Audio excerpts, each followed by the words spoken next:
Welcome to COVID-19 Outlook session. Good evening from Tokyo, and wherever you are in the world, good morning or good afternoon. It's 10:15 in the evening on Monday here, and the Tokyo metropolitan government just relaxed restrictions to allow restaurants to be opened after 10 p.m. And also the Japanese government expanded its stimulus package to allow more tourism. And we are in the midst of a 4-day long weekend, and a lot of people are traveling right now.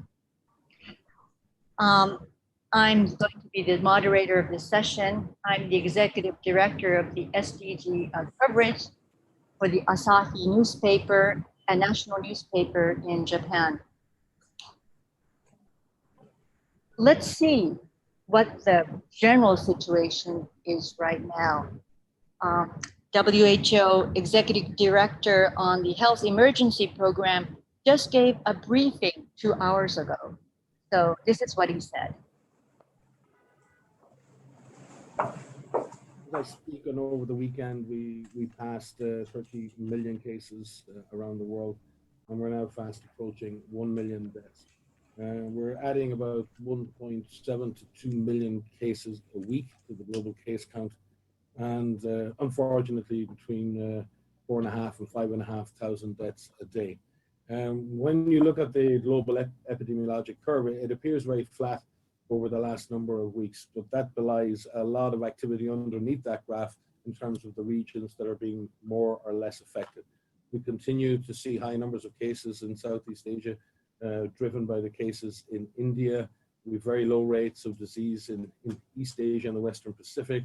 Africa equally, we have relatively low rates of disease, especially as the cases in South Africa fall, leaving us really essentially with Europe and North, Central and South America, where the disease continues to be intense in its disease spread, and in particularly in Europe, we've seen an uptick in cases in the last number of weeks, and are continuing to see similar upticks in cases over the last week or so in North America. The disease in South America overall remains stable, but again, within South America, some countries seem to be flattening the curve, other countries are experiencing fairly intense increases in disease. So what we're seeing around the world is a very mixed pattern. The pandemic is fully established, and really, at this point, exploiting any gaps in our defenses that are there. Especially in situations where we have high density metro areas where it's very, very difficult to suppress transmission. That was Dr. Ryan, and it was in March, early March, when WHO announced that we have a pandemic. And now more than 200 countries are affected by the virus, and the infected number of people have exceeded 31 million, and the death toll is approaching 1 million. And the Johns Hopkins University reports that 80% of the deaths are now occurring in the developing countries. The feeling that I get is that, when is this pandemic going to end? And it looks like the end of the tunnel is getting further and further away. And this global pandemic has had a damaging effect on our economies and societies. And the achievements we had made on SDGs have been seeing a setback. The World Food Program, in its report, says that we have a hunger pandemic. Extreme poverty is on the rise. The longer the pandemic lasts, the worse the health and economic social damage will be. In this session, we would like to focus on the broad impact of the COVID-19 and also look into the strategy of vaccine development and equitable distribution. We have a very, very dynamic panel. Let me introduce them.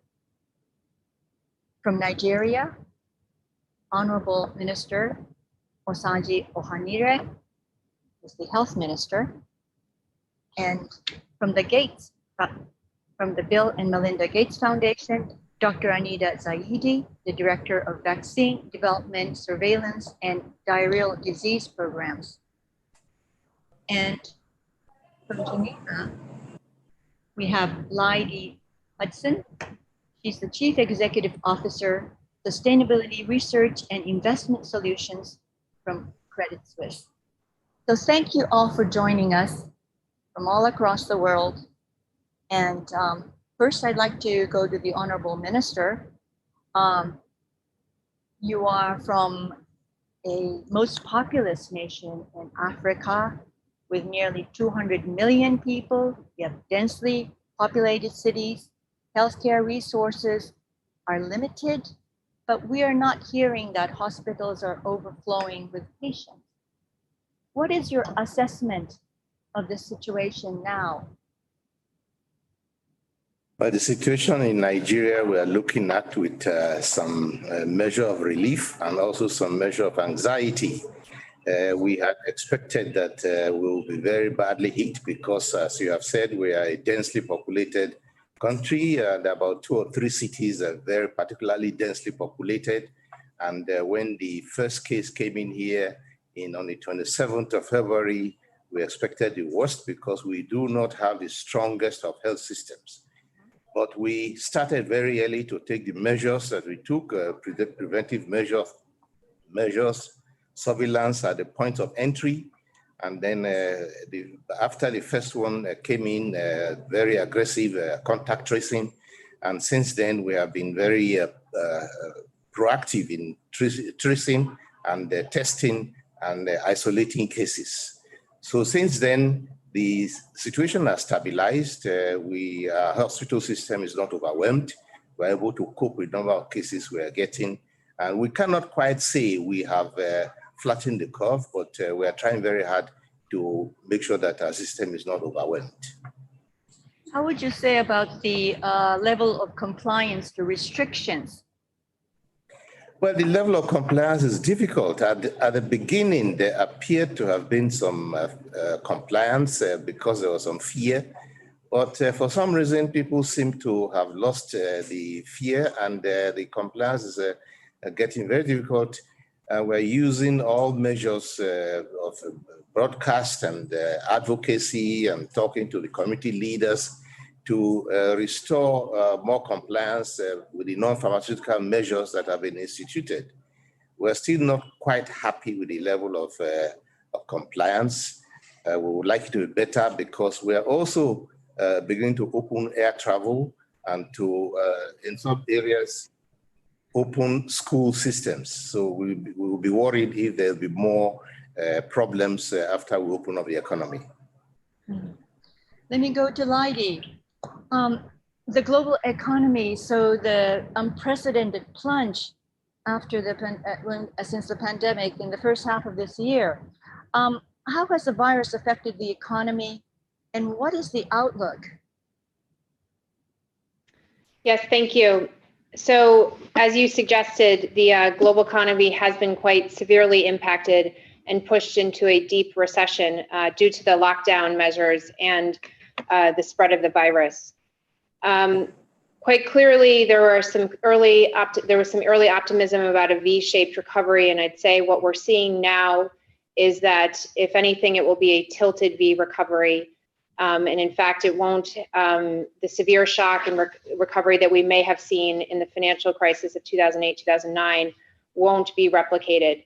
And really, that's what brings today's conversation together so importantly, because the health and wellness of our populations are really what's critical to bringing the economy back.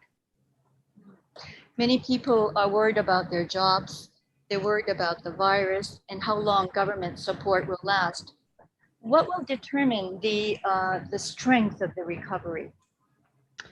Well, as you suggest, the government intervention so far has been material and very important to the environment that we see today. Despite the fact that there has been widespread contraction, government intervention has been critical to support, in many cases, consumer paychecks and household paychecks. I'd say that we would continue to focus on the fact that the public-private partnership is very important, and that government intervention and central bank intervention will be with us for some time to come. Now, the Gates Foundation. Let me go to Dr. Anita Zaidi. The Gates Foundation has been working for years on global health equity. Can you tell us from your point of view the COVID-19 impact on the general health of the people globally? First of all, thank you for having me, and thank you for the World Economic Forum for organizing this event, which is a unique moment in time for us to all come together and talk about how to end this pandemic, which we cannot do without all of us, public and private sector, working together. So there is, as you said earlier, and the Honorable Minister from Nigeria, there is the direct impact of COVID on health, right? But there is a tremendous indirect effect that we are noticing of COVID-19, and especially in low resource settings, it is unbelievably dire. And if I was to summarize in a few statistics, for example, we've lost 25 years of progress on immunizations in 25 weeks. Immunization rates have dropped into 70% from 80-85%. We've lost 5 years of gains in the treatment for malaria and TB. We've lost countless lives, which will only be evident later on when surveys are done on from women delivering at home, not being able to access hospitalized care. And if you look at the effect on poverty, which of course affects then everything else, for the first time in 20 years, we have an increase in poverty instead of decline. So the impact of COVID-19 on other health parameters around the world is just, it's grim. And it's depressing, and we have to figure out how to get the world to recover quickly economically so that we can take care of all of these health issues.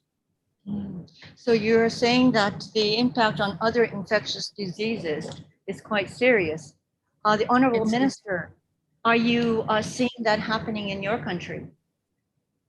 Yes, we did see quite a challenge to the health sector, because at the initial phase, when there was fear on the one hand and too much focus on the side of government, on the other hand, on COVID-19, routine and essential services suffered a decline. We did see a decline in immunization rate in the skilled attendants and various other parameters in the health sector, which became alarming in some areas in the country. So we had to set up special task forces to address the challenge in those areas, and happily we were able to bring them under control. We are beginning to get better indices now in all those routine areas. We have not suffered too much damage. We are recovering and going back to routine services, and at the same time tackling COVID-19. So we're able to keep both aspects in good control.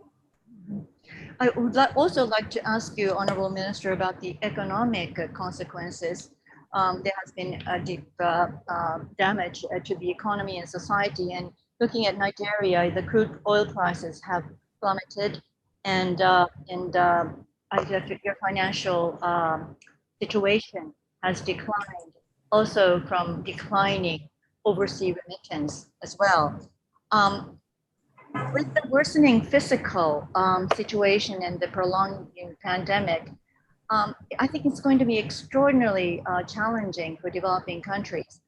What is the scheme for your government to bolster the response with more difficult financial situation? Yes, it is true. Nigeria suffered both a decline in oil production as well as a decline in oil prices. And that hit us very well as a country that depended very much on oil exportation. So there has been a lot of reordering of priorities. We have had to review the budget and create a different budget to be able to address the challenge. And a lot of fiscal measures that have been taken, stimulus has been brought in. And as our president always said, it is extremely important to save lives and also livelihoods. The lockdown and the restriction in movement created a lot of issues, particularly for daily wage earners and those who live from hand to mouth. And at the moment, we are at the phased withdrawal of restrictions and people are going back to their lives. We are reopening our airspaces, and they're also looking at opening schools, but at the same time taking very stringent measures to make sure that we do not suffer negative impact.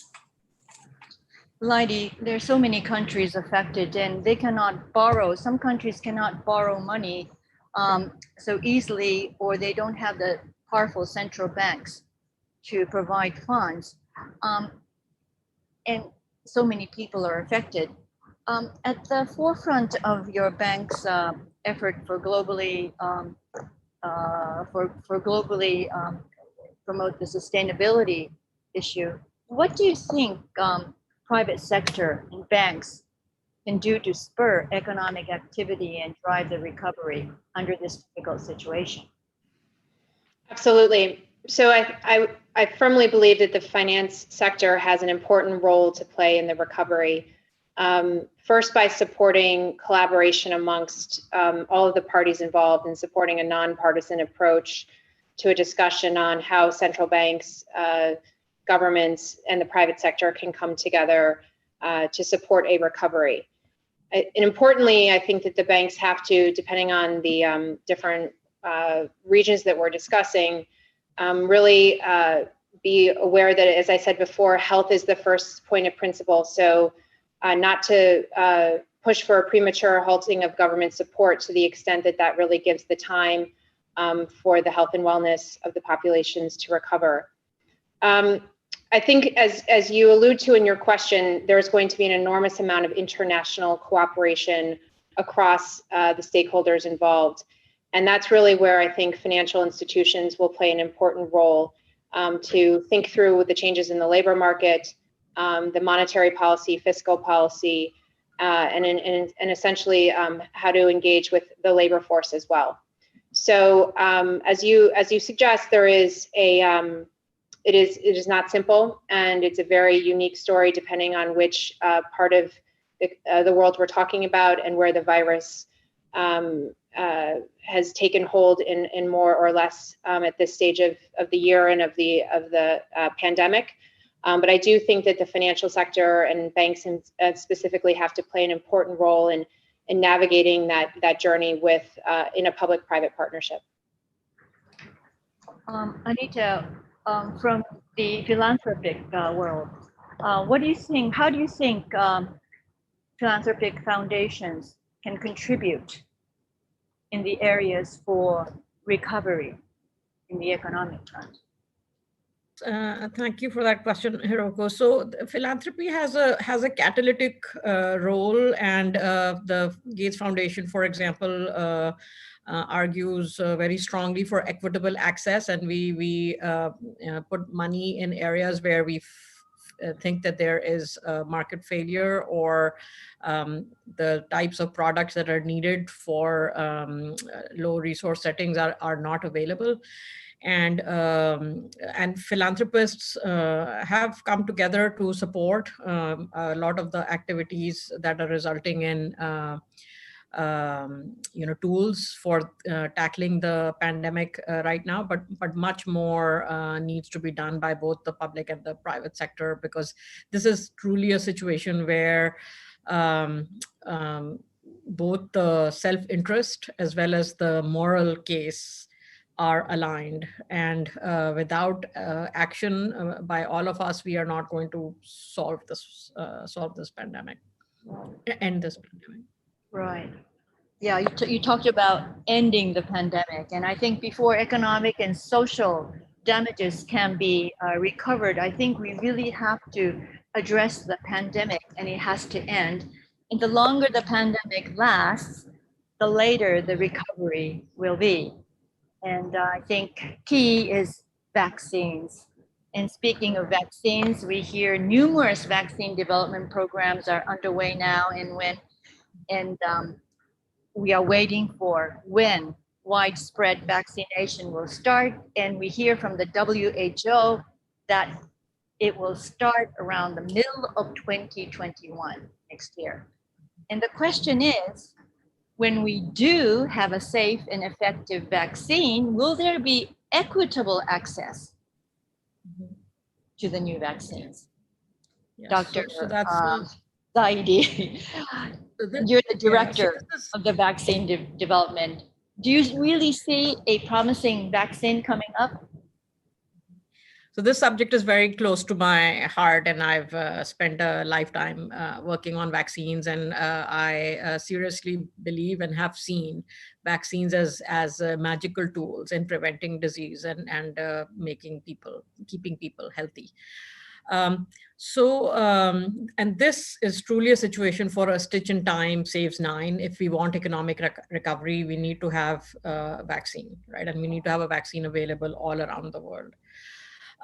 So when our vaccine is going to be available, has really been one of the positive things that we can see as the unprecedented science that has gone into the collaborative effort around the world to develop vaccines, and that's why you hear about so many of them right now, so many efforts. I am very confident that we will know that a vaccine works before the end of the year, okay?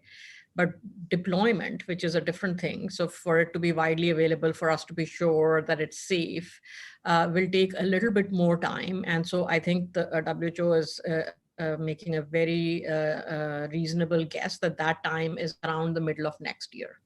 So we have what we call a wave 1 of vaccines, the early front runners, which are already in late stage clinical trials. There are several products from the US, from the UK, from China, also one from Russia that are all being developed at very quick pace, but we need to be sure that they work and that they're safe before they can be given to people around the world. So that's what the work is right now. And then there is a second wave of vaccines, which is right now going to be going into late stage development. And by that, we mean phase 3 clinical trials, when you're actually trying to see, does this vaccine prevent disease? And those will start in October, November timeframe. And so by the middle of next year, we will have an option and we will have choices of many of these vaccines, which are really critical to have many choices because we need to immunize around the world. Okay. And how do we make sure everybody gets immunized? That's where the world, we need financing from public sector and private sector to make sure that enough doses are made for the whole world, right? Not just the high income countries, but for the whole world, because without protecting people, especially the most vulnerable people around the whole world, we are not going to end this pandemic. I know the Gates Foundation is very heavily involved in the global initiative called COVAX. And this is aimed at working with vaccine manufacturers to provide countries worldwide equitable access. Why do you say this scheme, this initiative is so important? Can you explain to us? Yes. So COVAX is one of those, multilateral facilities that has been set up where the whole world can participate in financing the development and procurement of vaccines for their own citizens, as well as for citizens who may not be able to afford the cost of those vaccines. And what was, because of the speed of this pandemic, what was done is that we used existing structures that were already multilateral organizations that had been set up after the Ebola experience, for example, for CEPI, the Coalition for Epidemic Preparedness and Innovation, which is a global organization that funds vaccine R&D, and it's supported by sovereign governments as well as by the Bill and Melinda Gates Foundation and by Wellcome Trust. And the other really critical organization in this is Gavi, which is has been there for 20 years. And Gavi has the role and has played an amazing role in immunizing children around the world with the financing from high-income countries around the world. And the third organization that's participating in COVAX is WHO. And WHO is thinking through, ethical framework for vaccine use, equitable use, all of those things. So these organizations have come together and are working together in close cooperation in this entity that we are calling COVAX, which is a part of the umbrella organization called ACT, Accelerator Access to COVID Tools Accelerator, which also looks at diagnostics and treatment for COVID-19 as well as vaccines. Right. So I understand that COVAX aim is to raise $2 billion by the end of 2020, and I think so far at least 80 rich countries and territories have signed up, and using these raised money when the vaccine is available. Lower and middle income countries, and I think the number right now is 92, they will be subsidizing for the vaccines. That's Honorable correct. Minister, Nigeria has signed up to COVAX. Are you optimistic that it will secure equitable supply for your country? Yes, I'm hopeful. Let me put it that way. And I think that this is an excellent initiative because it looks at the interest of low and lower middle income countries and more or less, let's say, fights a battle for them. The COVID-19 is a global problem. It is a pandemic, and it is. I cannot really imagine any other infection that has spread around the world in such a record time and affected so many countries, so many countries and so many people. It's a problem of mankind, and there should be a solution of mankind, and mankind should be seen as just one. And I think that the initiative of CEPI and Gavi and WHO is exactly the answer we're looking for. And we hope that the production can be at such a scale that all mankind can be taken care of, and not just a few. We strongly support that initiative. But there have been Can I make an additional comment on that, Haruko? Yes, so actually today is a really critical date because we had to have binding commitments from the high-income countries for how many doses they will procure and subsidize. So we should know much more today of what this looks like and how much we can do around the world. And I'm very optimistic about this. So the rich countries have to make their commitments. The deadline is today, but it's Friday. Oh, it's Friday. I see. But we have been worrying about vaccine nationalism. I think every country would like to secure that the first line of distribution of vaccines, when they're approved, they would like to distribute to their own citizens. And I think there's so many bilateral negotiations also going on. Do you really think vaccine nationalism can be prevented? I'm not sure. That's Honorable Minister first, please. Okay. Yes, I'm not sure it can be prevented, but it can be discouraged because, as I said, this is a problem of mankind, and it is mankind that needs to be saved. And if you save many people in many countries, it is better than saving everybody in one country because the world will be very different. So I think that should be the target, to save all of mankind and to encourage the production of this vaccine at multiple sources and at a rate that allows the maximum number of persons in the world to be attended to. Anita, you think this scheme would really discourage wealthy countries? So the idea is that the global leaders think about the whole world.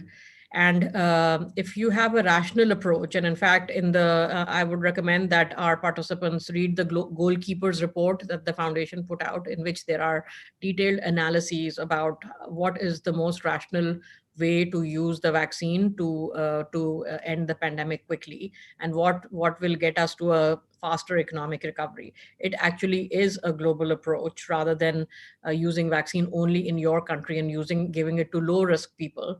We get better results, better return on investment by using the vaccine around the world to prevent infection in the or disease in the high risk people. So I like the way that the Honorable Minister phrased it, that COVAX is meant to elicit a global response from high-income countries and to discourage vaccine nationalism, and I think we will see today, once the binding commitments are revealed by COVAX, how many accepted the challenge. A recent Oxfam report, though, says that a small group of rich nations representing just 13% of the world population have already cornered more than half of the future supply of leading vaccine contenders. And most of the world population will have to wait longer. Yes, so we are. Yes, so COVAX is working very hard to avoid that, and to make sure that vaccine is available for low middle income countries. Gates Foundation, we at the Gates Foundation are also working very closely with COVAX, as well as thinking about what we can do to ensure that doses are available for low resource countries through, for example, vaccine manufacturers in India who are getting into tech transfer arrangements with the big companies that have the early product, so that vaccine is available around the world, not just in high-income countries. Minister, we have had cases in the past where new vaccines were distributed almost entirely to the wealthy countries. We have had bad examples, Honorable. I don't think the world has faced the kind of challenge that we face with COVID-19. And again, our preference and our wish is that there is equitable and fair distribution of vaccines when they become available. And I believe that the license to produce this vaccine should be made immediately available to all countries that are able to do so, so as to increase the availability, because increasing the availability very rapidly and very aggressively will also solve part of the problem and leave those countries that cannot actually push for themselves also protected in a way. Again, I say it is a problem of mankind, and it is mankind that needs to be saved, not just a fraction of it. Lydie, you have been listening carefully. Sorry. Can I make one additional point? Okay. So, yeah, sorry. So let me also add that right now we have we will get some money from the countries that participate in COVAX. It will not be enough to vaccinate everybody. This is a problem that for 2021 it may be enough, but all of the people cannot be vaccinated in 2021 in 6 months. A lot of the work will have to be done in 2022. And we will need $10 billion for vaccine procurement for the whole world. And that money still needs to be raised by all of us, working around the world, public sovereigns, as well as private philanthropy, corporations, the types of people who attend the World Economic Forum to be able to get this job done.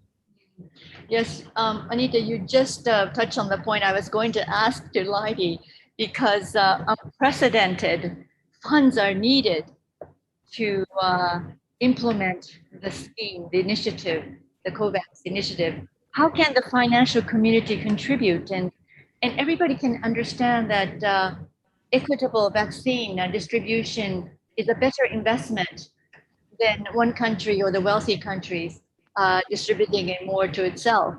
But how can you encourage equitable distribution through the process of financial community contribution? Sure. So I'd answer the question a few different ways. The first is that I would just take a step back and remind the audience that the topic of ESG and sustainability has been increasing in mind share over the last many years.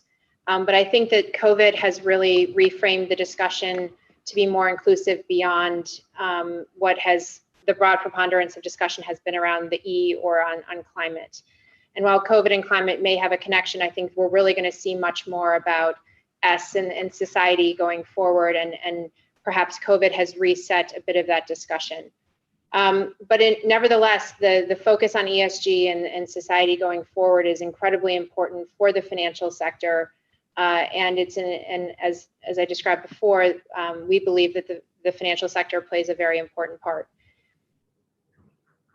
To add to that, I'd say that we as a corporate have a lot of insight and intelligence, as do many of our peers and many players in the financial sector, to understand how the virus is moving around the world and how it's impacting our clients, our people, our societies that we operate in. And I think that intelligence and information, much like a replica of a government, but globally, if we can put that information together with others, and as described, with NGOs or in a public-private partnership, we can really begin to understand the decisions we take in each of the sectors that we operate in and how those impact the kind of economic recovery that we all are very interested in helping persevere. But finally, and probably most specifically to answer your question, we do believe that there is going to be an important role for the financial sector to connect investors or corporates who want to play a part in either the production of the vaccine, the distribution of the vaccine, or other ways in which we can actually ensure a path to recovery on health and wellness, and then ultimately assurances the labor market can recover.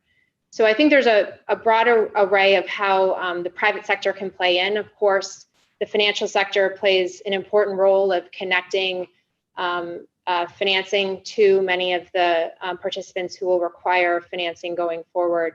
And I think that will continue to be a central discussion with governments and central banks. Lydie, all the possible steps that the private sector or the coalition with stakeholders could make is very encouraging.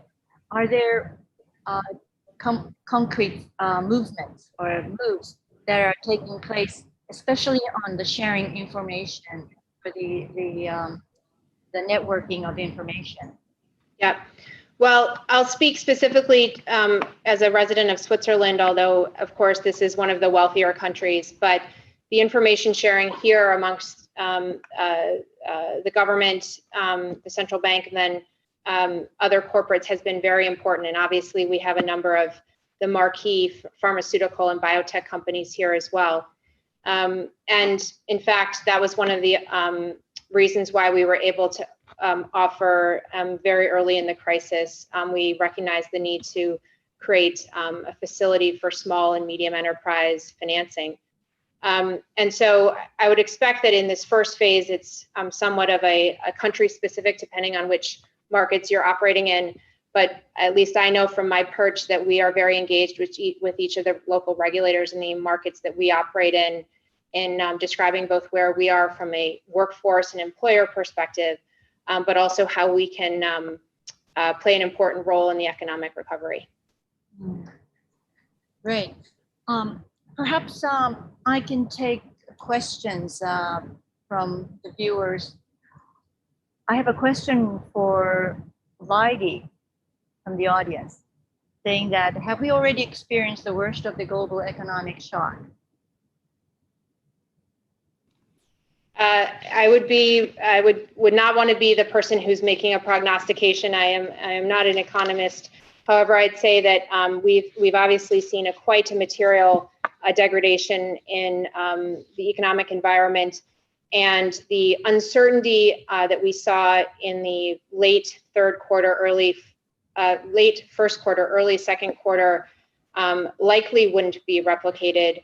But given where we are and some of the discussions of second or third waves that we're seeing across Europe and the emerging markets, I think it's as I said, it's not a V recovery. Perhaps it's a tilted V, but it's slower going than some of the optimistic cases that had been called for earlier in the year. And there's another question. I don't know, should I address it to the Honorable Minister or to Anita? Asking, how can we better recognize the successes that some of the developing countries have had dealing with the pandemic and share lessons with the global north? Honorable Minister, perhaps? Well, I think in the first place, for those countries who didn't have a very strong health system, the strategy was to be early and to be fast in responding to these challenges of this outbreak. And in Nigeria, we started very early and very fast and very aggressive tracing. Right now we are more or less in something that looks like a steady state, but by no means complacent, because when we see the news and look at the second wave and threatening third wave and reduced and repeated lockdowns, we worry about that. So we continue our vigilance. Figures are being constantly monitored, and we very serious with surveillance and testing and tracking.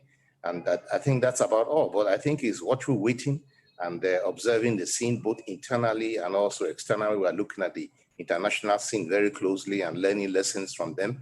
And things that we thought were not done properly, we correct. And things that we thought were done, we copy. Done correctly, we copy. So to measure right now, I think it's too early. We can't be very sure. And if we want to conclude so early, we might make mistakes, as some did when they found themselves in a second wave.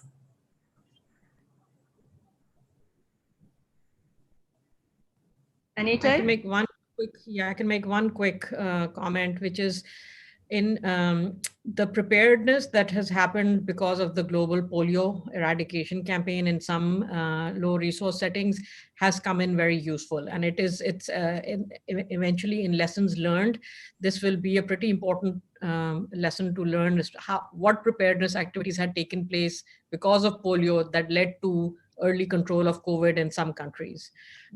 Because it goes to okay, if the world is prepared, this thing should not happen again, right? That is a very important lesson for us to learn. I just heard in Africa, the wild polio has been eradicated. Yes, Nigeria was the last country to do that, actually. And we have now received our certification as polio-free. The last speaker was quite right, that helped us a lot because we are already on our toes as matter of watching out for disease outbreaks, viral disease outbreaks.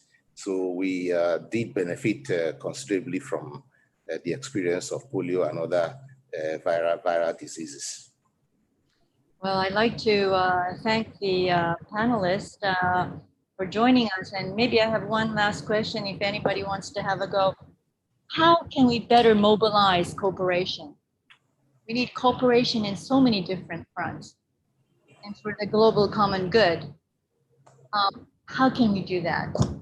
Well, I think you are doing that very well with this forum. That is a very excellent platform, which you're already answering that very question, in that by pulling people together like this, exchanging ideas, exchanging thoughts, and understanding each other's position. I think we're bringing people together. We are really mobilizing, and more opportunities for interactions like this will be helpful.